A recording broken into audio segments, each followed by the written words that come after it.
Judah, my trust is in you.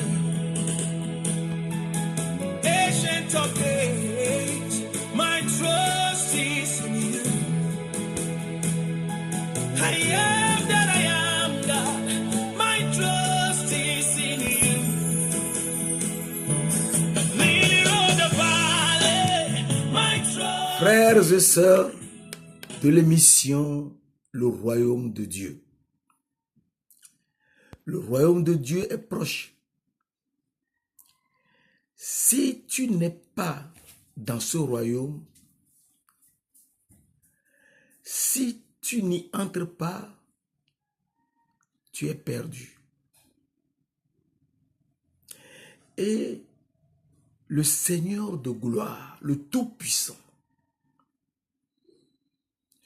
nous montre comment faire pour entrer dans ce royaume. Et c'est très important de le savoir. Il faut qu'on s'éveille.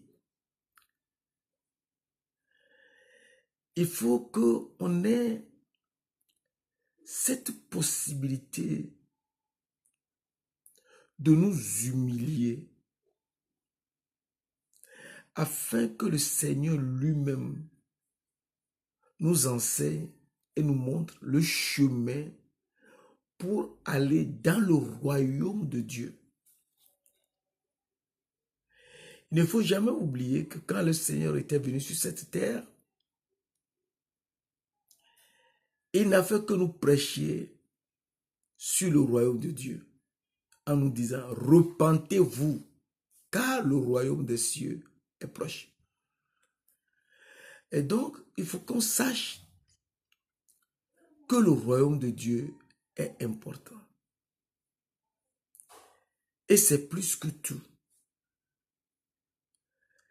Et aujourd'hui, nous allons voir un petit aspect. Comment faire pour pouvoir entrer dans le royaume de Dieu? Jésus nous dit, et de manière très extraordinaire, dans Matthieu 6, verset 33, qui est un verset extraordinaire, que nous devons prendre le temps d'étudier calmement. Il nous dit, cherchez premièrement le royaume et la justice de Dieu. Et tout le reste vous sera donné par-dessus. Cela veut dire que il nous faut chercher avant tout, en premier ressort, le royaume de Dieu. Et donc, c'est très important pour notre âme de trouver ce royaume et pouvoir aller dans les cieux. Alors, nous voyons dans Proverbe 2, versets 3 à 6, on peut même s'arrêter à 5. Le Seigneur nous dit, oui, si tu appelles la sagesse, si tu élèves ta voix vers l'intelligence, verset 4, si tu la cherches, si tu cherches la sagesse comme de l'argent, si tu la poursuis comme un trésor, verset 5, alors tu comprendras la crainte de l'Éternel et tu trouveras la connaissance de Dieu. Verset 6 enfin. Car l'Éternel donne la sagesse, de sa bouche sortent la connaissance et l'intelligence. Ici, la situation est bien claire que ce qu'on doit chercher avant tout, premièrement, c'est la sagesse de Dieu. Si tu appelles la sagesse, si tu élèves ta voix vers l'intelligence,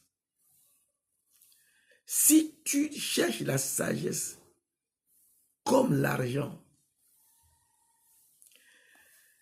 et si tu la poursuis comme un trésor, alors tu comprendras la crainte de l'Éternel et tu trouveras la connaissance de Dieu. Car l'Éternel donne la sagesse. Et donc cette sagesse que l'Éternel donne, il faut qu'on la connaisse. C'est quoi la sagesse de Dieu? Et si nous connaissons la sagesse de Dieu, eh bien, nous sommes un peu tranquilles. Car il faut qu'on sache ce qu'est la sagesse de Dieu. Et chercher à connaître cette sagesse. Alors la Bible nous dit, dans Proverbe 8, verset 22-23, l'Éternel m'a créé la première de ses œuvres, avant ses œuvres les plus anciennes. J'ai été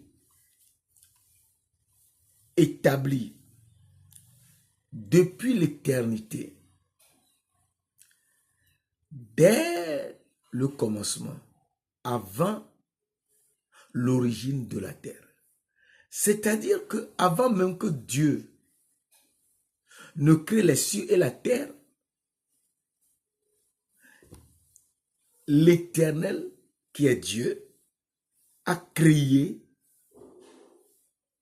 quelqu'un, la première de ses œuvres. Il faut qu'on trouve cette première de ses œuvres. Cherchez premièrement le royaume et la justice de Dieu. Donc, il y a quelqu'un ou quelque chose qu'on doit chercher premièrement. Et donc, ce quelqu'un, c'est celui que l'Éternel a créé, la première de ses œuvres. La première de ses œuvres. Qui est ce quelqu'un que l'Éternel a créé, la première de ses œuvres? Si on la connaît, eh bien, ou si on connaît cette personne, on est tranquille. Alors, la parole de Dieu nous dit, dans Proverbe 8, nous sommes toujours dans Proverbe 8, verset 12, celle qui est la première des œuvres de l'Éternel.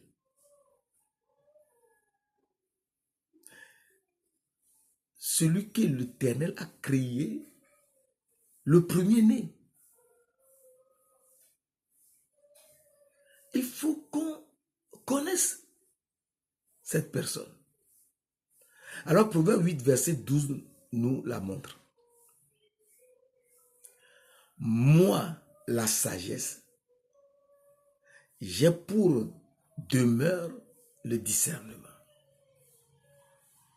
Et je possède la science de la réflexion. Donc, c'est moi la sagesse que l'Éternel a créé, la première de ses œuvres. Avant ses œuvres les plus anciennes. Ah! L'Éternel qui a créé moi la sagesse, c'est qui? Il faut qu'on le sache. Et c'est très important. Alors, la parole nous montre dans le psaume, on peut prendre le psaume, la première, celui que l'Éternel a créé, la première de ses œuvres. La parole de Dieu nous dit, on lit rapidement, que c'est moi la sagesse qui est la première des œuvres de l'Éternel. Et donc dans Colossiens 1, verset 15, Colossiens 1, verset 15 à 17, nous trouvons cette personne. La parole de Dieu nous dit, dans Colossiens 1, verset 15 à 17, il est l'image du Dieu invisible, le premier-né de toute la création. Donc, la première des œuvres de l'Éternel, qui est créée avant l'origine de la terre, depuis l'éternité, eh bien, c'est cette personne qui est l'image du Dieu invisible. Le premier-né de toute la création. Ah, s'il est le premier-né de toute la création, eh bien, on doit savoir que c'est lui qui a tout créé. Oui, c'est très important. Car, verset 17, verset 16, comme on a lu verset 15, il est l'image du Dieu invisible, le premier-né de toute la création. Verset 16, car en lui ont été créées toutes les choses qui sont dans les cieux et sur la terre. Donc, en cette personne sont créées toutes les choses qui sont dans les cieux et sur la terre, les visibles et les invisibles. Trône, dignité, domination. Tout a été créé par lui et pour lui. Donc l'image du Dieu invisible, c'est celui-là qui est l'image du Dieu invisible, qui a tout créé. Tout est créé en lui. Donc, c'est en lui que tout se trouve. Alors, il faut qu'on fasse très attention pour connaître cette personne. Et c'est très important. Alors, la parole de Dieu nous dit dans le verset 17, tout, il est avant toute chose et toute chose subsiste en lui. Il est avant toute chose et toute chose subsiste en lui. S'il est avant toute chose et que toute chose subsiste en lui, c'est donc lui la parole. C'est ça la parole. Car elle nous dit dans Jean 1, verset 1, et c'est très important, au commencement était la parole. Au commencement. Et la parole était avec Dieu. Et la parole était Dieu.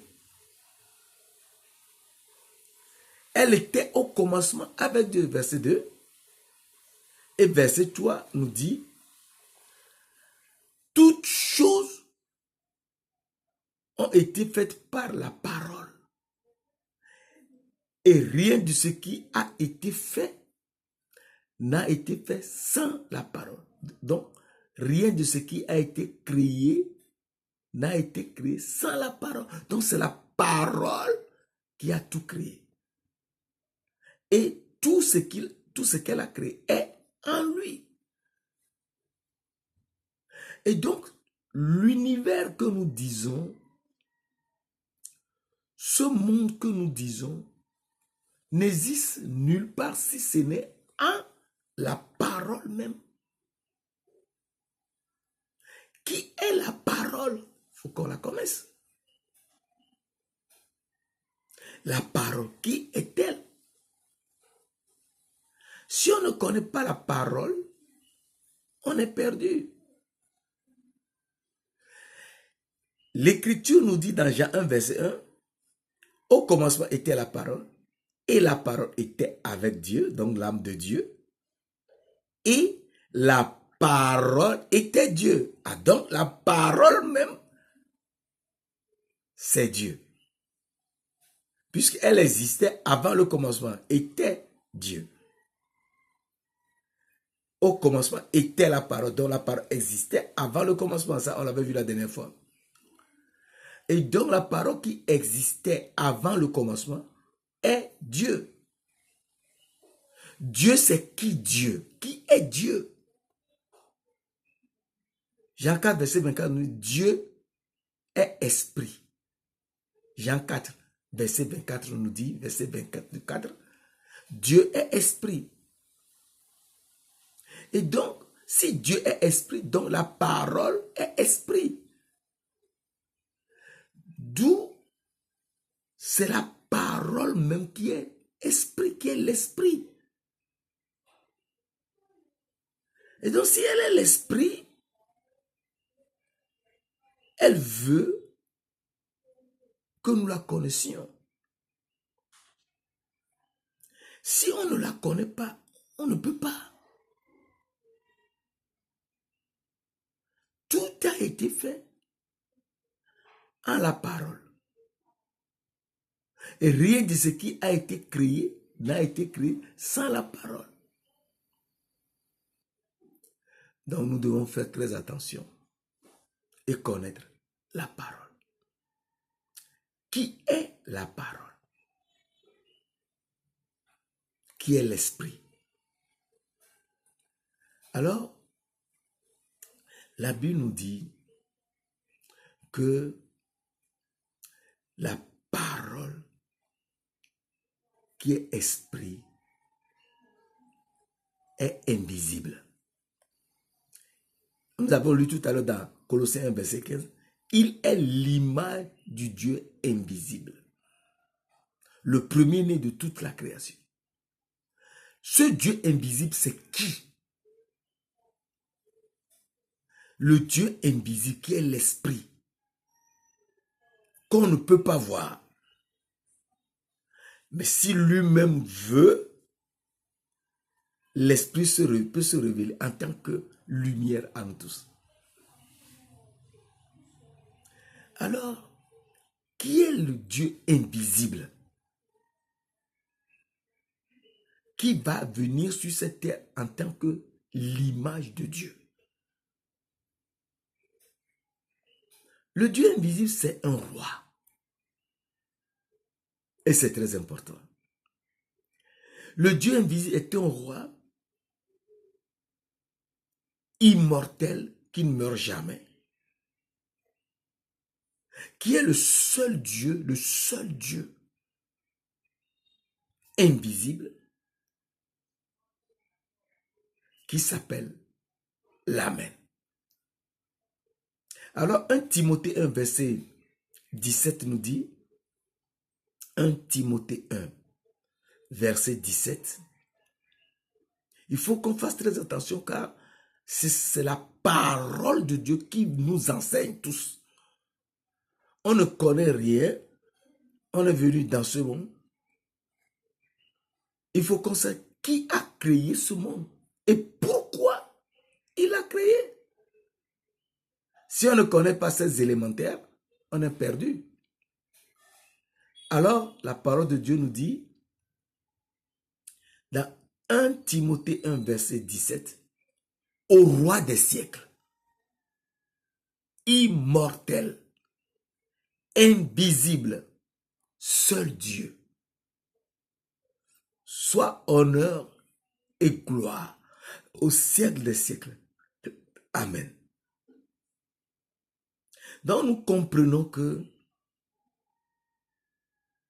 le roi des siècles, c'est le Dieu invisible. C'est le Dieu immortel.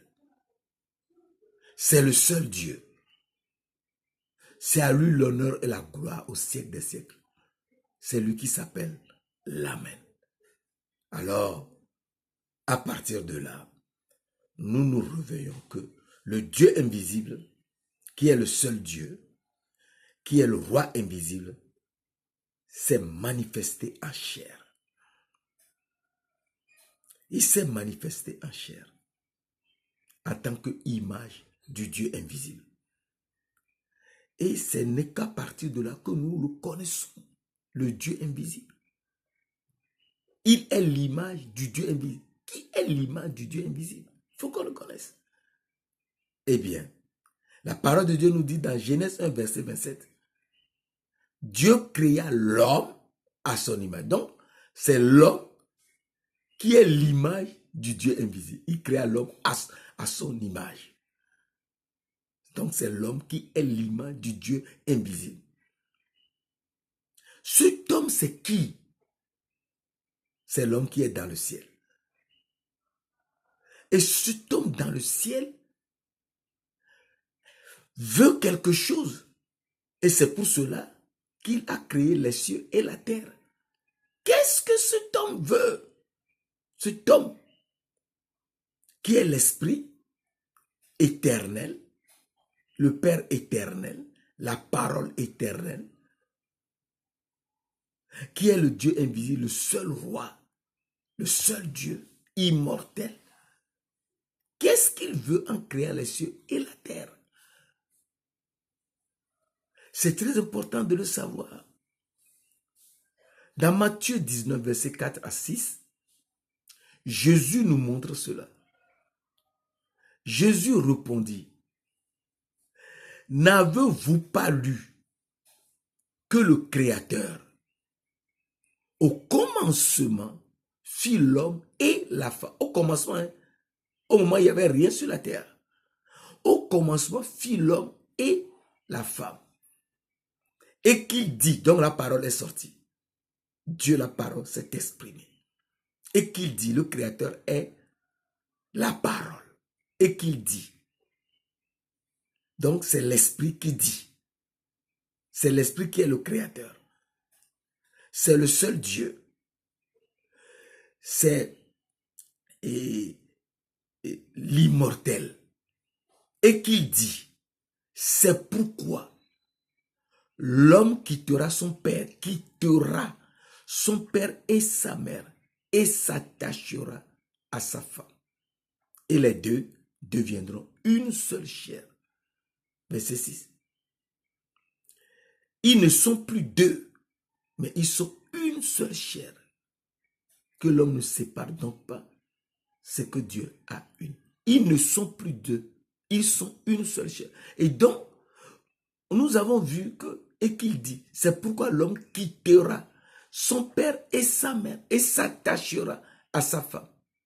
Ici maintenant, on dit, ils ne sont plus deux, mais ils sont une seule chair. Donc, il faudrait qu'un temps arrive que l'homme et la femme soient une seule chair. Donc, si c'est l'homme qui est la chair, la femme est l'âme invisible dans cette chair.